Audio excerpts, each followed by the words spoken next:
With introductions, you know me, I'm Sally Clark, so I'm the chair of the council's taxi, for hire, and limousine committee.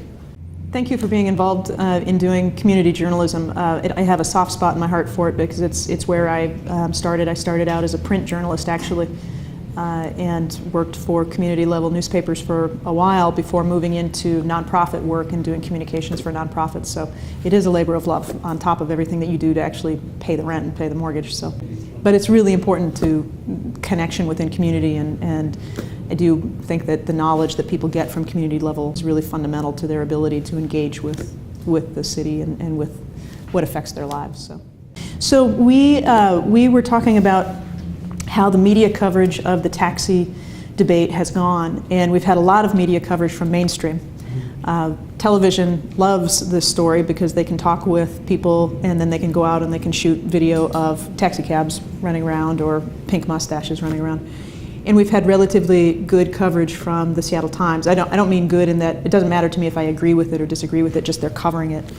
And we wanted to make sure that we reached out to some of the media that actually is read and depended upon by the drivers whose lives are going to be affected by the rules that we're passing. And so that's a lot of why we brainstormed and worked with the Office of Immigrant and Refugee Affairs to try to figure out, okay, how could we do a better job talking directly to that media and talking directly to the folks who read that media. So thank you for being willing to come. We have been working, I'll just say a few things and then we can do question and answer on any subject you want, but mostly we thought we would talk with you about taxis. So we started about a year ago knowing that there was a problem between conventional taxis and the flat rate two-tone cars. They have been at each other for a long time, accusing each other of taking each other's fares, mostly the taxi people accusing the flat rate two-tone cars of stealing their fares, picking up street hails when they shouldn't. And there had been a proposal to put some more money into city enforcement of the rules, and so I thought, okay, well, I could handle that. We'll do a committee on that, so I raised my hand. Then it became clear that it was going to be a much bigger question because we had the new companies coming in, the Lyfts and the Ubers and the Uber X's coming into the market. And so very soon the committee became something a little bit different, where we have been talking about enforcement and there will be more money that goes into enforcement. And we are changing some of the rules that taxi drivers live under. Not enough, to my mind, quite yet, but really the new rules we're putting in place are trying to address and make legal in some way the new companies. And it's been controversial because certainly when we have these committee meetings, that room is filled with drivers and owners, people who are trying to make a living very much when we started in these traditional taxis and flat rate cars. As the year has progressed, I think it's much more difficult for us to say that all of the drivers who we've heard from are only driving for taxis now. What we hear is that the drivers who don't already own their own vehicle are sometimes driving a shift with a taxi, and sometimes they're driving a shift with Uber X, and sometimes they might be driving a town car, and they're doing all of those things to try to make a living. Our big focus has been on how do we continue to try to help people make a living, but to also do it within the priorities of safety, consumer protection, and making sure that there are the variety of mobility choices for people all through the city. Making the new companies legal is harder than it sounds. It certainly doesn't make the traditional taxi folks happy because they would like us to simply shut down the new companies, and I understand that. The new companies are overwhelmingly popular. Huge feedback that they provide a good service, that they're more attentive to customer service and to ride quality and communications quality and dispatch quality. And increasingly we hear from people who used to drive a taxi that now they are driving something else, an Uber X or an Uber or a Lyft. And so figuring out what's the right thing to do, what's best for the consumer, the customer, has been a little bit of a moving target. Making these, again, it's been controversial making these companies legal. The taxis don't like it. And the companies who operate these services, Uber and Lyft, they're not wild about our approach either because they don't really want to be regulated. And I understand that, but we have a responsibility again around safety, consumer protection, and ensuring that there are multiple choices for people. Some people need a ride but can't afford to pay 7 times the regular fare. They should be able to access a flat rate car or a taxi where they understand what that rate is going to be and it doesn't change. That should be a choice people have just as much as the people who say, I want the choice of using an Uber X, why are you trying to take it away from me? We've had good testimony from drivers about their experiences, particularly those who don't own their own car.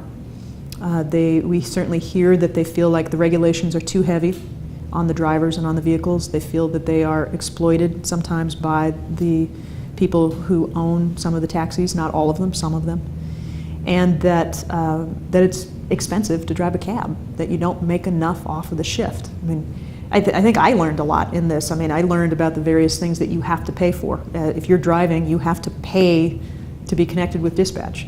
You have to pay for the meter to be in the car, $75 a shift, for the privilege of having the meter in the car, which is crazy, crazy. And the amount of insurance. You know, we require commercial level insurance for the drivers. It's very expensive, and we need the same kind of commitment from the new companies. There may be a better way for us to provide the guidance for insurance, and we should figure that out in the next year. If we're going to change from the A- to the B+ grade insurance, we should know what that means, know what kind of risk that might expose drivers or companies to, as well as expose the city, and then we should do it. I don't know that we're going to be ready to do that this coming Monday, but it's on the list of things to try to get sorted out soon, because we definitely hear that it's a big hit on taxi drivers in particular and flat rate drivers. So we'll vote probably on Monday, although it's a complicated package, and so I won't be totally surprised if we delay the vote by a week. But right now we're set to vote on Monday. It would legalize the Uber X's and the Lyfts if they can follow the same kind of, if the drivers can go through the same kind of licensing that taxi and flat rate folks go through, if they can go through a 19-point inspection of the vehicles, if they can prove that they are adequately insured at any time that that driver and car is engaged in commercial activity. And it will strip down a little bit what is required in that driver training, and then we intend to sharpen that training even more in the coming year. We will be continuing to look, and the mayor's committed to look at how to rebuild, just start from scratch and redo how we license the drivers and how we license the cars. It should be easier. We're in the 21st century now. There are ways to do this that should cost less and take less time from people who really want to be out earning money. The overwhelming drive is to figure out how to make sure that all the services are accessible, safe, understandable by the passengers and the drivers, and that we have a multitude of choices. The owners of the cabs have a big opportunity and a big challenge. We get a lot of feedback, negative feedback about dispatch. We get a lot of negative feedback about the quality of the service. And if they're going to compete with the new services, even if Lyft went away tomorrow, we know that there are a whole lot of people who are not happy with the quality of what they're seeing in the traditional taxi market. That's a great opportunity for the taxi folks. But they've got to recognize them, and they've got to seize on it and be as innovative as the new companies have been as well. And I think they can do it. They can do it. So I will stop there. How about that? It has been a very difficult set of meetings. You know, there won't be anybody who's entirely happy after we vote on Monday, and we have a lot of work left to do after the vote on Monday. There's no question about that. This is a complicated system that's been built up over decades, and it will take a little while to make it smarter and to make it lighter and less expensive on the folks who are trying to work in this industry. So I will ask the staff again how we regulate this, but if I'm not mistaken, the city has set a maximum amount that can be charged on a lease. Any company is free to charge less than that. And I think it is probably a difficult decision for the taxi owners to make, but they probably need to recognize that there is a little bit more competition for those drivers in the market right now, and they're going to need to make it attractive and affordable for drivers to take those shifts. One of the things that I think we're curious about in this coming year, while we have the cap on the total number of cars that can operate for the UberXs or the Lyfts, is to what degree do drivers who are driving taxis right now migrate and drive only for the UberXs and the Lyfts. If that means that there are a lot of shifts empty, one of the things that I think council members will be concerned about is who suffers as a result of that. Will people who are dependent upon using cash, will people who are dependent upon calling dispatch, not necessarily using the smartphone, will people who are dependent upon the wheelchair accessible cabs, will their service deteriorate? And if it does, that raises a whole set of questions. If the owners, one of the things we'll be curious about is are the owners willing to decrease some of those lease rates? And I have to go back and check, who sets that amount for how much it costs to pay for the meter to be in the car, how much does it cost to pay for the dispatch connection. Those are things where I'd like to know, is the city playing a role in setting that, or is that the dispatch company that controls that infrastructure controlling the amount for that? If it's the dispatch and the alliances, they have to do some reevaluating of how much they're charging. They have to be attractive to drivers to choose to be in those automobiles. It's a big question. So this is before any of our time, but in the early 1990s, the council put the cap on the total number of taxis and reinstituted regulating fares. And previous to that, there was complete deregulation. The idea was that if we simply deregulate, the market will determine, prices will go down. But what they found was that there was price gouging and that service quality was terrible. And so the city got back into the business. You could argue that now, 30 years later, 20 years later, is perhaps too much regulation. The cap is a fascinating question. So you're right, the city has grown since the cap on the taxis in particular was put on. And for a long time, the city said, well, we don't need to add any more taxis because we measure the wait time, how long it takes for the cab to respond to your call. And that doesn't seem to be changing much. So it must be that everyone's service is being met. Well, what they weren't really taking into account is that there's no cap on the number of town cars that can come into the city. That's regulated by the state. We don't regulate the town cars at all. The taxis would like us to regulate the town cars, but we don't have the authority. So sure, wait times weren't changing, but it was because we had this influx of these other vehicles that were helping to meet demand. And had we done a little bit of a finer examination of what was happening in the market, I think we would have found, no, demand is increasing, but we're not letting taxis grow to meet that demand and compete with the town cars. There truly is an issue where town cars are probably soaking up more of the new demand.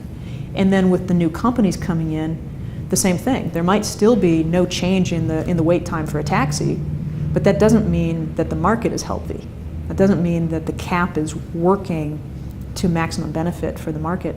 You've got these other actors here that are both meeting demand that used to be probably taken by some of the taxis, but also I think they're right. When they say that they're creating new demand, when they're creating new riders, I think they're probably right. I think that there probably is some number of the people who are taking UberX and Lyft who weren't already in the practice of calling for a taxi when they were ready to head home from work or from going out at night. They hadn't already developed that pattern. But now that they have their smartphone and they have a job and they have a little bit of money in their pocket, which are all good things, they start a new pattern. And it's not that they're changing, it's just that they're establishing what they do and what they think is normal. I would love to have the players be able to sit down and come up with the solution. The meetings, you've seen some of the meetings are extremely contentious, very contentious. I wonder if it's going to be because of the drivers crossing over to different platforms that we start to see some of those discussions though. It may be that the drivers are really the key to this, because as a driver moves from a shift on yellow cab to a shift with Uber to a shift with Lyft, those are three different services. The driver is, I hope, having conversations with other drivers, having conversations about, well, how are we being treated? What is the service quality here? What's good about this that should inform how the yellow taxi operates, for instance? And I haven't seen that between the companies yet, and that may be because there is a lot of money to be made by some of the companies. Thank you. The companies don't seem to have much interest in that at this point. It would be terrific to have them figure out that it is in their best interests. The zone idea is really interesting. You know, when we did the study of the market in Seattle, what we found was that there's actually plenty of availability of taxis and flat rates during non-peak times.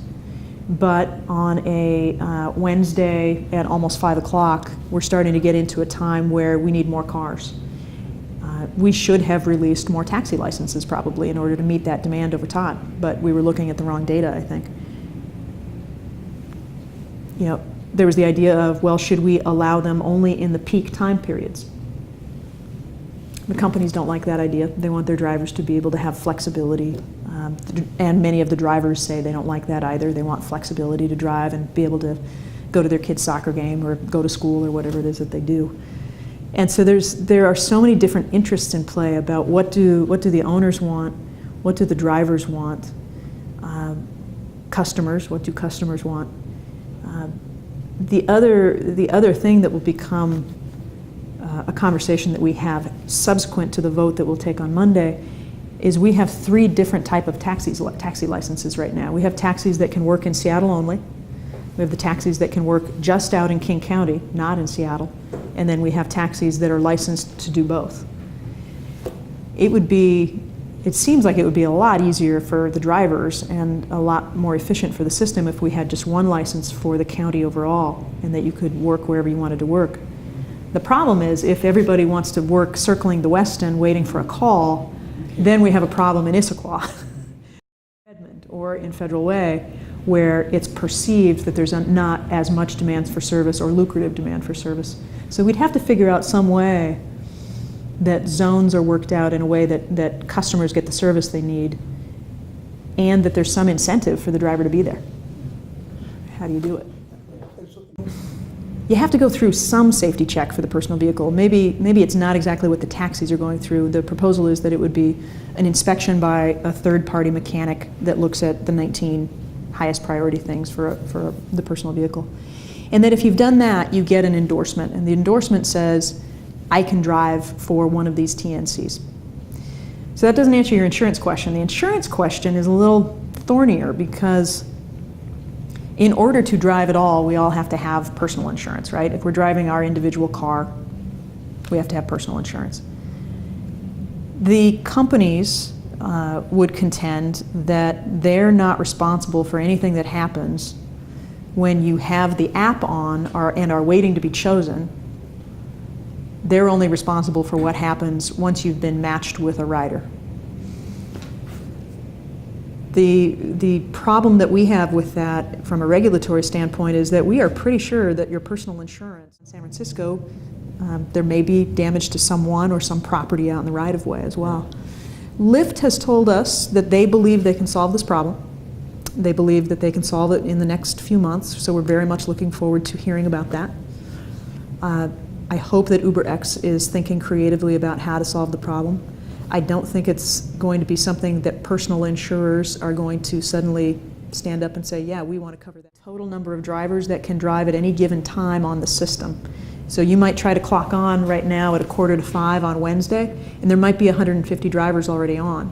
You might try to clock on 2 minutes from now, and somebody will have dropped off because it's time for them to go pick up their kids, and so they're not doing it anymore. Then you're on. Having said that, personally, I don't think they're anywhere near 150 cars on their systems right now, and I think there's room in there for growth. I am happy to be proven wrong. If they bring data to say, no, we're at 150 cars all the time, they should tell us that, and then we can move the cap up. But they have been unwilling to share any of that information, and so it's very difficult to collaborate with them when they are not interested in it. That is the magic question, isn't it? How do we make a fair judgment? You know, I can say for me, I do my best to listen to the public testimony, to listen to what people say in the community when I talk with people, to read what people send or what I'm researching or from the staff. And as with just about any issue that comes here, you try to do your best to figure out what is the best decision going forward. Very few of the decisions that we make are perfect in some way. They all have something where you're trying to figure out, well, will this actually work? And especially with something as complicated as the taxi industry and the entry of these new companies that proceed on a different attitude and a different model. I think council members are doing their best to try to figure out how do they satisfy safety, how do they satisfy some element of social justice, which is very complicated in this particular, because you're right, you hear from people on all sides of it about what the right answer is. So you take a try. Yeah. We have to try something, and we have to get these services safe, insured, and we've generally decided we would like them to be in our market. In the regulations, you would have to either have your own commercial insurance, like any other for-hire driver driving a taxi or a flat rate car, or the company would have to say affirmatively that they'll cover any time you're active on the system. And that's what the companies will have to show, or their drivers will have to get commercial level insurance. I know that the companies don't want their drivers to have to get commercial level insurance because it's perceived to be a barrier to people signing up to drive. And this I think there's a lot of discussion about the caps and the caps are going to kill innovation and all that. I think a lot of people are worked up about the caps, but that's a way of distracting people's attention from the bigger problem, which is the insurance coverage. The companies are going to have to figure that out, and every city is paying attention to what happened in San Francisco. Seattle's not the only city talking about insurance and what's happening and who's covered. That's their biggest challenge, and I hope they can figure it out. Again, they're providing a service that people like. People are making a choice sometimes to pay far more than they would in another vehicle. We'll see how long that lasts. But they clearly have a lot of folks who are very fond of what they're doing, and so if they can figure out the insurance part. For the UberX and Lyft models, you are driving your personal vehicle, and I don't think that either of those companies will let you drive for them unless you have insurance. You have to be an insured legal driver. Your insurance, though, will tell you that it won't cover if you use that vehicle for commercial purposes. So even driving for those systems puts people in peril of being in conflict with their insurance rules. And that's serious. For the people who are driving out there, you've got a lot of people who simply aren't asking their companies ahead of time. They're just doing it and hoping that nothing goes wrong.